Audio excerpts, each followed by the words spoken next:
Let's discuss this with Verulam Water Crisis Committee spokesperson Roshan Lil-Ruthan. Roshan, good afternoon and thank you very much for your time. Good afternoon, Fundo.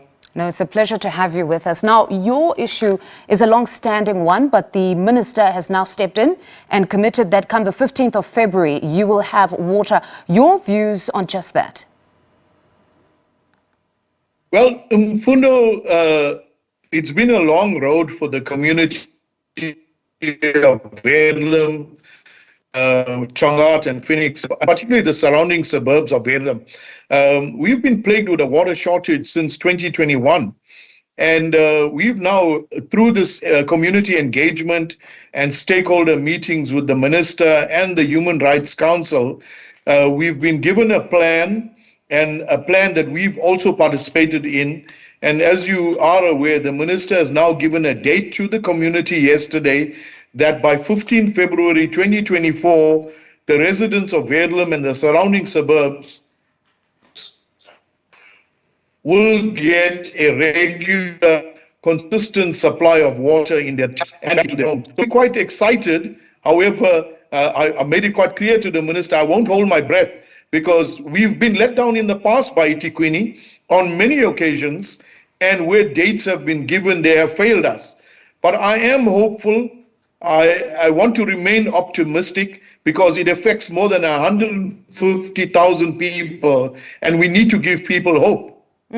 But Roshan, that swift response by the minister, like I said, this is a long-standing issue. Does it not suggest that this was always doable, never mind the recent heavy rains? It's just that in this instance, perhaps senior leaders needed to crack the whip. Most definitely, Mfundo. The sad part of this thing has been that people have just become lazy. They just don't want to do the job that they are paid for. And, you know, it has caused so much of grief to the community. We have two people in our community that lives as a result of this humanitarian crisis. You know, I've heard the broadcast just now about what people are going through in Kimberley. It seems that it's the same scenario in Verulam as well. You have officials who are appointed to do these functions that just don't care. I've labeled the municipality as an uncaring municipality.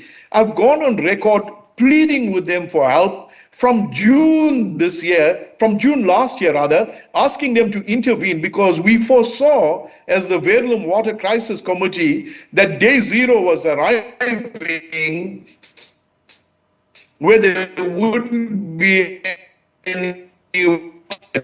And they just a significant organization. And yet today, we've brought the Human Rights Commission to Verulam. We've got the public protector investigating them. And we've got the minister now calling them absolutely useless. He's been scathing towards them. And you've heard the minister saying he now wants to bring in an agency to take over their functions. And we believe as a community that is a step in the right direction. Now, you characterize this as a humanitarian crisis, and I believe many would probably agree with you. But for those who may not appreciate the day-to-day struggles of people in Verulam, just paint us a picture of what you have to contend with. Well, firstly, to use your ablution in your home, it doesn't exist. It's just decoration in your toilet. You cannot use your own toilet in your home. And that's a huge struggle for hygiene, maintaining hygiene in your home. And you find now people collecting rainwater whenever it rains, collecting tanker water, which is in a bad state, just to use it for flushing the toilets. You can't even wash your clothing. People are using the same clothes 2 to 3 days at a time. And they got no other option. This is a very impoverished community.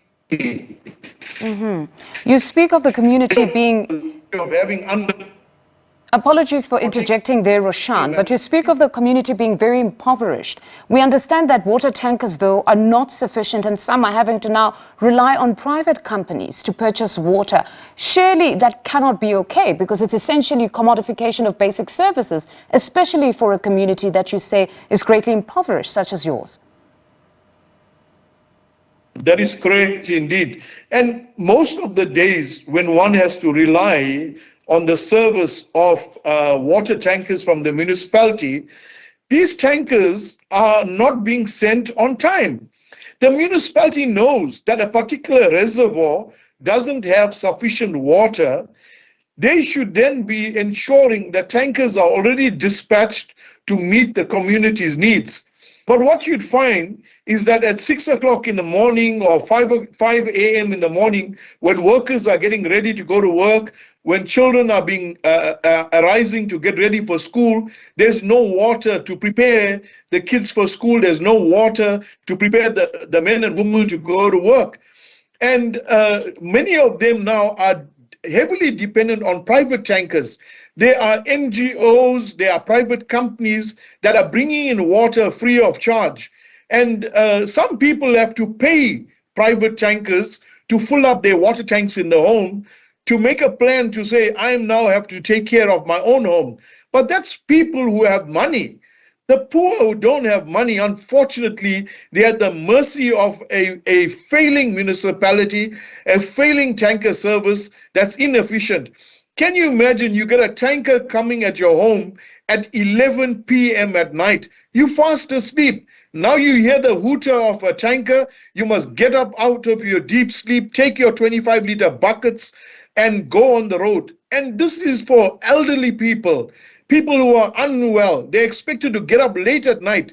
A lot of these areas are crime-ridden areas. People are getting stabbed. People are getting robbed, just waiting in line. And it is unacceptable. The status quo cannot remain the same, Mfondo. It's got to change.